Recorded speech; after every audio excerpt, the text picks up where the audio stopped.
The Canadian surfer is a unique breed. Ripping in a 5'4", at home in frigid waters, content in isolation.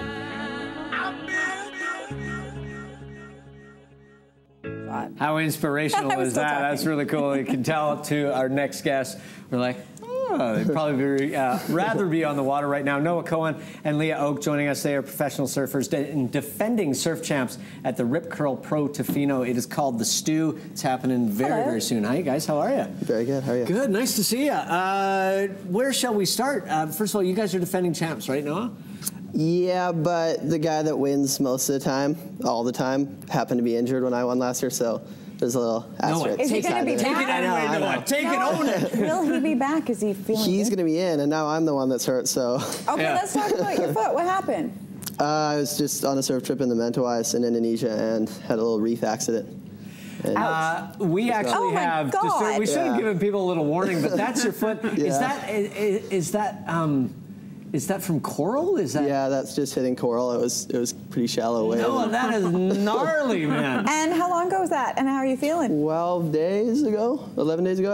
It's good. I just put on a shoe for the first time like 2 days ago. So congratulations, that's a big moment. Day, yeah. And actually walking in it, no stitches, no anything else? No stitches. We were on a boat, and the guy was like not a doctor, so I told him to leave it alone. Probably not a good person to get stitches from. No, I wasn't feeling Okay, and Leah, where did you just come from? I just came from France, actually. Competition, travel, and how much of your year do you actually spend, like, sort of traveling and competing now? Well, this year I spent most of the winter, so probably about 7 months of the year I was traveling. And Noah, do you travel around the world? Is that planned in advance, or do you go wherever the best waves are? Sometimes you have, a good idea of where you're going for the kind of upcoming year, but a lot of times it's like a week out, you'll see a swell and want to go somewhere, or a trip just comes together. Do you guys get text alerts, or does someone feed you the stuff? Do a lot of the internet surf checking and stuff, but that's kind of the way to do it if you can. Yeah. Because then at least you kind of know there's going to be waves when you arrive, and you don't have to do like the wait around. And you were surfing in Ireland, and I have never heard someone say, "Hey, I just came back from a surf trip in Ireland." Yeah. To be honest, I never thought I was going to be going to Ireland to go surfing really either, and then. Funnily enough, I think Peter ended up going the week before I went. We both randomly ended up in Ireland. Good waves? Yeah, it was awesome. It was really fun, and good Guinness? A lot to do. Yeah, you get the culture on the other side of it. Leah, when did this become a lifestyle and a profession for you with surfing? Because you grew up in the Tofino area, right?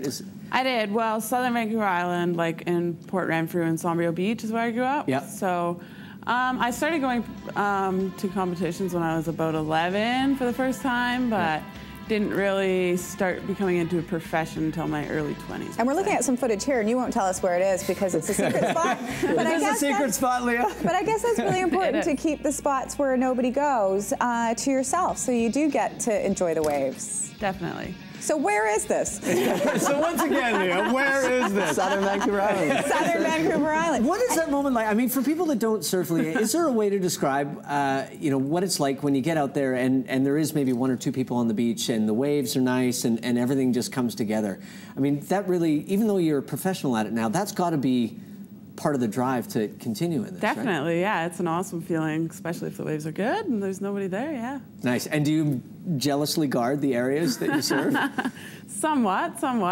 Depends. I mean, surfing's blowing up in Canada right now, so there's a lot more people surfing, but there's still a few spots. And Noah, Tofino too. I mean, it really has blown up over the last while, but tell us about surfing in Tofino compared to other places. Is it amazing?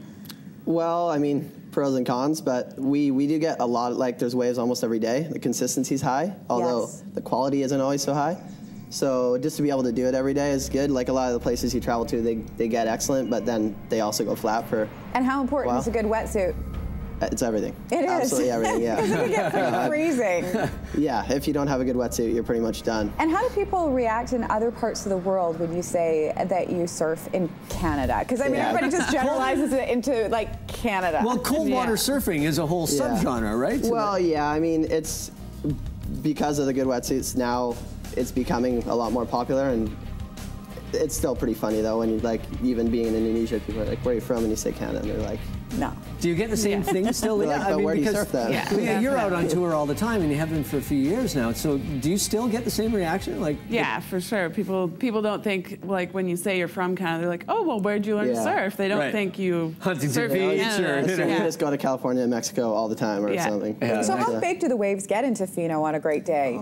Well, right in town is all just kind of beach breaks, and they don't actually, like, once it gets to a certain size, it kind of just gets crappy. Like, there's a couple spots that are secret as well. He just gave us the surfer nod, you know, couple spots. If you've been there, you know. Yeah, exactly. A lot of boat access spots, and those are the spots that you really kind of wait for, and the beach break is just kind of to tide you over in between.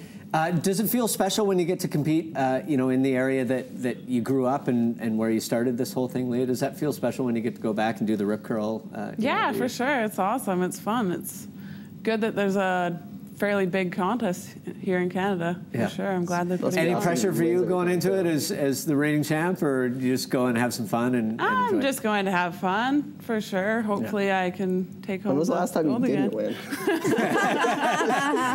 It's been a few years now, Well, good luck to both of you, of course. Awesome. If you haven't gone surfing, get thee to Tofino. It is a great spot. Of course, you can check out the Rip Curl Pro Stew Surf Competition.